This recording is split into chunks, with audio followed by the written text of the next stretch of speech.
রমজান এমন এক মাস যার শুরুতে রহমত, মাঝখানে মাগফিরাত, শেষে জাহান্নাম থেকে মুক্তি। আলহামদুলিল্লাহ। রমজান মাসের রোজা সহ প্রতিটি ইবাদত যেন আমরা সঠিকভাবে করতে পারি। আল্লাহ সুবহানাহু তাআলা আমাদের সেই তৌফিক দান করুন, আমিন।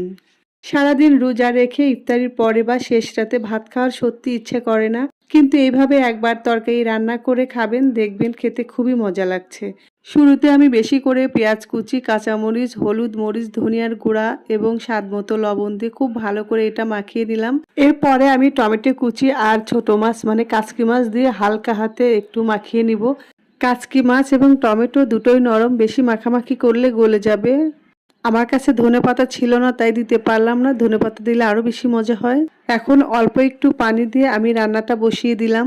রোজা থেকে এই রান্নাটা করা একদমই সহজ এবং অল্প সময়ে হয়ে যায়। এই ছিল আমার হাতে মাখা কাচকি মাছের ফাইনাল লুক। খেতে যেমন সুস্বাদু হয়েছিল, দেখতেও মাশাআল্লাহ।